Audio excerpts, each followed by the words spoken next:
আমি যদি ওকে বিয়ে করি তাহলে ও কিন্তু তোমাদের ফ্যামিলির জামাই হবে। মনে হয় এরকম আপত্তিজনক কথা বলাটা তোমার ঠিক হচ্ছে না।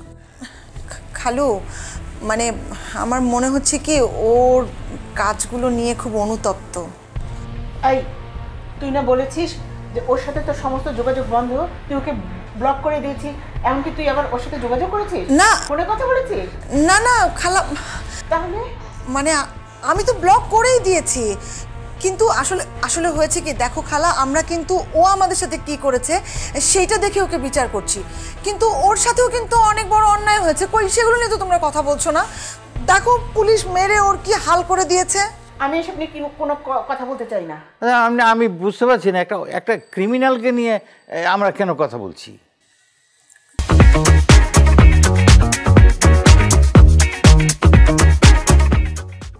খালু দেখো, আমি যদি ওকে বিয়ে করি তাহলে ও কিন্তু তোমাদের ফ্যামিলির জামাই হবে।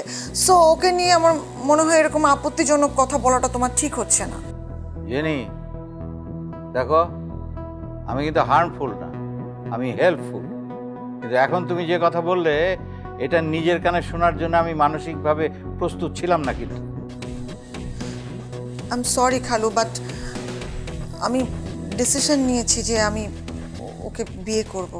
আরে সব কিছু জানার পরে ওই ফ্রডটাকে। খালু প্লিজ, আমি বললাম তো পরিস্থিতির শিকার, ওকে একটা চান্স দেওয়া উচিত, ওকে ভালো পথে আমি আনার চেষ্টা করব। খালু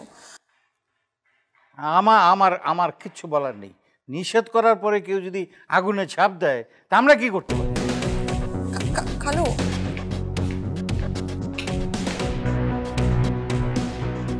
খালা, আমি বুঝতে পারছি খালুর রাগ করেছে, এটা ঠিক আছে, কিন্তু দেখো আমি চেয়েছিলাম যে তোমাদের কনভিন্স করে তোমাদের অনুমতি নিয়ে বিয়েটা করব, কিন্তু তোমরা যদি একেবারেই মত না দাও তাহলে আমার কিছু করার নেই। খালা আমি ওকে চান্স দিব এবং আমি বিয়ে করব ওকে।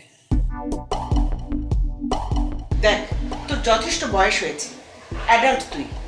তুই যদি সিদ্ধান্ত নিয়ে থাকিস যে তুই ওকে বিয়ে করবি, আমাদের তো এখানে কিছু বলার নেই। তুই তো আমাদের মতামতের কোনো গুরুত্বই দিচ্ছিস না। কি বলতে পারি তাহলে? যা ইচ্ছে তাই কর।